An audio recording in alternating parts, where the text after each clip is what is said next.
Actor विजय की rally में मची भगदड़ में 30 से ज्यादा लोगों की मौत हो गई है। इस घटना के बाद कहा जा रहा है कि विजय गिरफ्तार हो सकते हैं, क्योंकि हाई कोर्ट ने कहा था कि रैली के दौरान किसी भी अप्रिय घटना के लिए पार्टी नेता जिम्मेदार होंगे। इससे पहले हैदराबाद में फिल्म पुष्पा 2 की रिलीज के दौरान थिएटर में मची भगदड़ में एक महिला की मौत के मामले में अभिनेता अल्लू अर्जुन को गिरफ्तार किया गया था।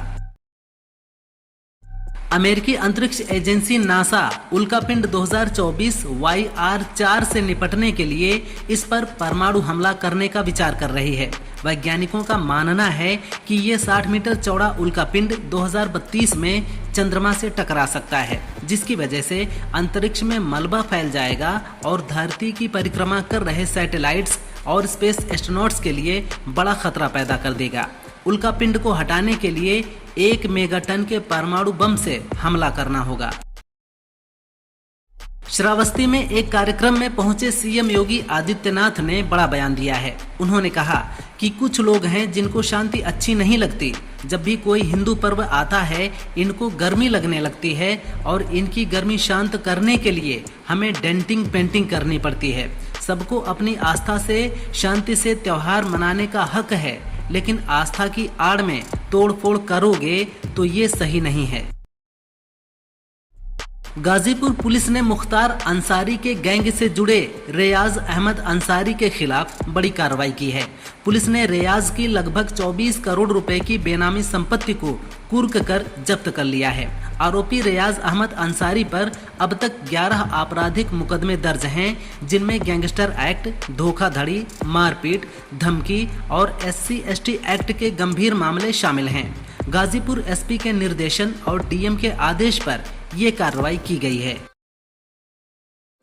राजा भैया की पत्नी भानवी सिंह के बाद अब बड़ी बेटी राघवी कुमारी ने भी पिता पर गंभीर आरोप लगाए हैं। उन्होंने सीएम योगी से सवाल करते हुए कहा कि मां भानवी सिंह के खिलाफ सरकार के संरक्षण में फर्जी मुकदमे दर्ज कराए जा रहे हैं। कई जगहों पर FIR हुई है जहां कभी मेरी मां गई तक नहीं।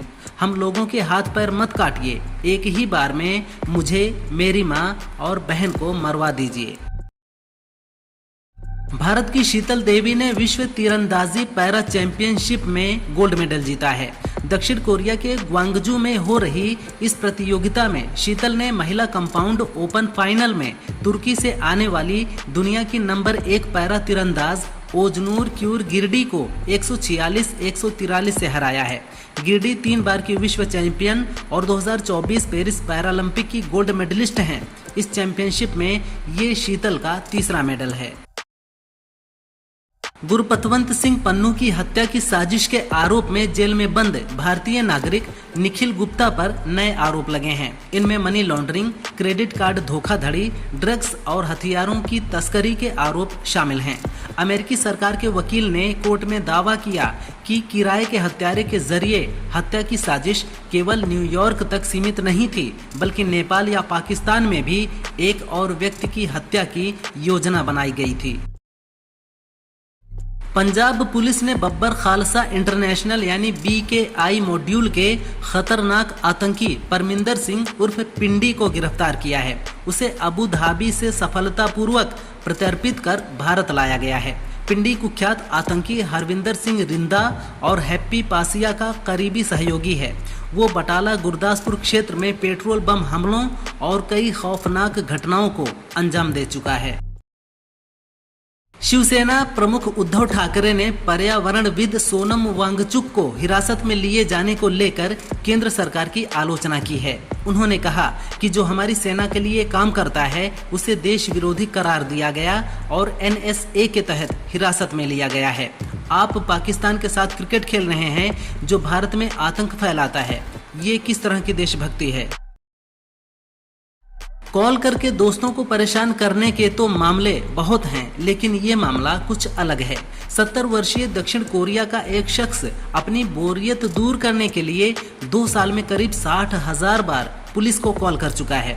शख्स पुलिस को कॉल कर फर्जी शिकायत करता है। पुलिस ने इसे 2023 से अब तक 7 बार हिरासत में लेकर छोड़ चुकी है। शख्स ने पुलिस को बताया कि वो अकेला रहता है और शराब पीने के बाद कॉल करना उसकी आदत है। सोनम वांगचुक की गिरफ्तारी पर अरविंद केजरीवाल ने प्रतिक्रिया दी है। उन्होंने पीएम मोदी पर तंज कसते हुए एक्स पर लिखा, रावण का भी अंत हुआ था, कंस का भी अंत हुआ था, हिटलर और मुसोलिनी का भी अंत हुआ था। आज उन सभी से लोग नफरत करते हैं। देश में आज तानाशाही चरम पर है। तानाशाही और अहंकार करने वालों का अंत बुरा होता है।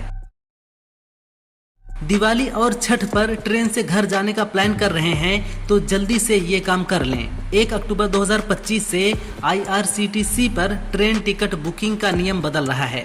अब रिजर्वेशन विंडो खुलने के पहले 15 मिनट में केवल आधार वेरीफाइड अकाउंट से ही ऑनलाइन टिकट बुक होगा। आधार वेरीफाइड अकाउंट को प्राथमिकता दी जाएगी। ऐसे में IRCTC अकाउंट को आधार से वेरीफाइड कर लें। टिकट बुकिंग में धोखाधड़ी रोकने के लिए ये बदलाव किया गया है।